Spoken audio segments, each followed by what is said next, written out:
Hello and welcome to My Life on Paper. I'm Brianna. Welcome to two things. The first is Helen Ding. It's her 500 subscriber uh, celebratory hop, and it's also May I Scraplift you.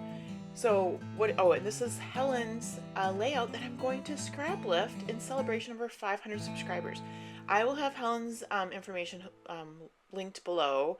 You have to go check her out if you haven't. She's amazing. And there's 5 prompts to go along with her celebration.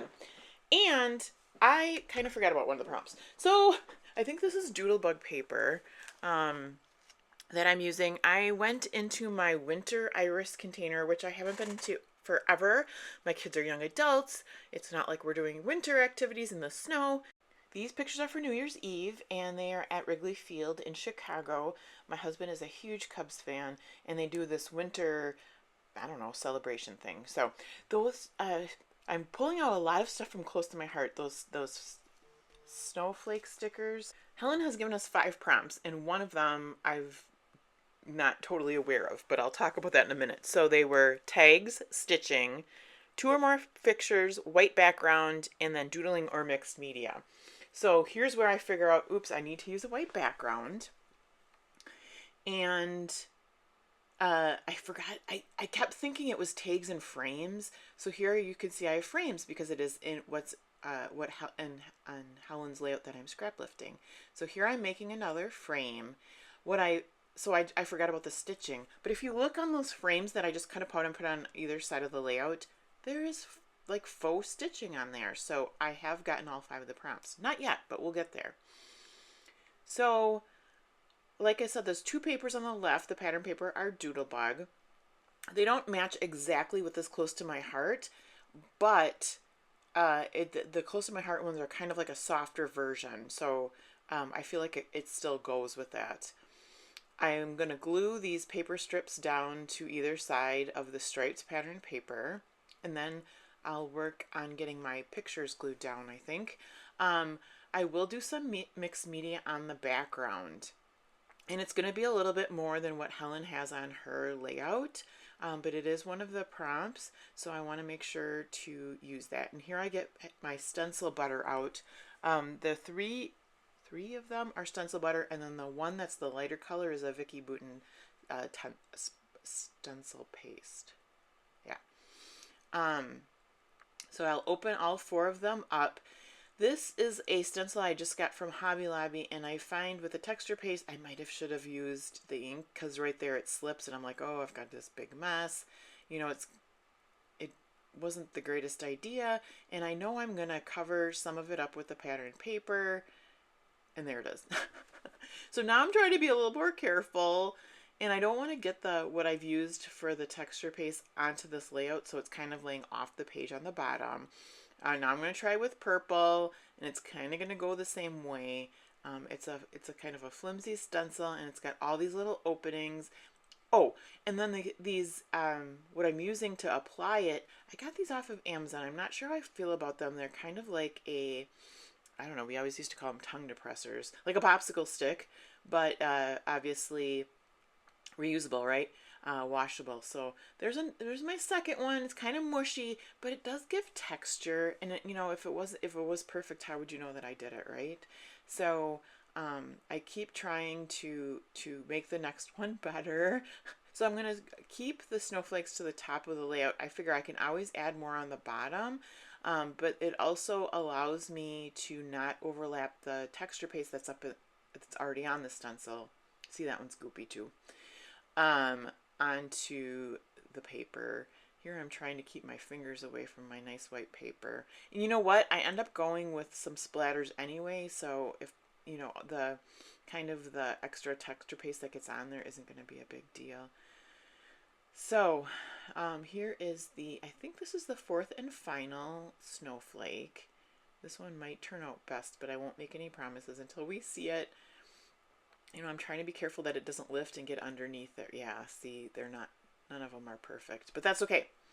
So here I go with the pattern paper, and that one you miss most of, which is okay.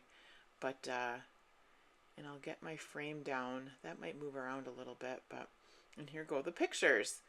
So He had to have, my husband Daryl had to have a beer on the, it was inside Wrigley Field. So we got his pictures with the signs, and then him having a beer. And I will get those down with my ATG adhesive. And then I will work on the embellishments. In the description box below, not only will I have Helen's information listed, I know she is on YouTube as well as on Instagram, but I will also have everyone listed that's playing along and celebrating Helen. I have to tell you, Helen does work with, she's a great scrapbooker, and then she also works with wax seals, which she uses in her scrapbooking, and it enabled me. I went out to Hobby Lobby and there was a sale, and I got some wax. I haven't used it yet, but that's something I'll be playing with in hopefully the near future. So there's that frame I cut out, and then I'm just looking to layer things on top of it. I'm not sure how I feel about it with, oh, and then I got purple on it. So you can see that the purple snowflake is still a little bit wet. I've got things on my finger. I'm trying to, make it look like it was intentional, put a little bit more purple on there. I'm going to trim these pieces off. And again, this has that faux stitching on it. And I'm going to fishtail banner it and then put it next to this cluster in the middle there. And that way each one of the frames has a little bit of this blue with stitching on it. So I kind of like the way that just kind of worked out there.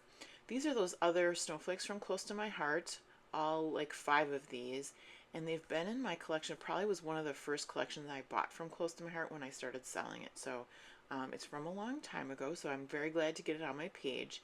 And then these are Flair. I keep them with my Christmas embellishments, and it was fun to get some of these on the layout. I'm going to use my Fiskars punch, tag punch, and tag is one of the kind of the recipes, the prompts on here, so I wanted to make sure to get a couple tags. And then in case you don't know, on the tag punch there is a hole punch with the tag, so I did that so that I have holes with my tags. And then I'm going to try to figure out what's the best place to put these and make them look like they belong there. Not that it was an extra added, oh, I need a tag. So I'm going to put one over here with the frame on the left, and then I'm going to kind of struggle with this other one. Again, trying to make it look like it belongs there rather than it's an afterthought that I have to have a tag. So I will, and here I'm like, oh, how does this go? Which way was that?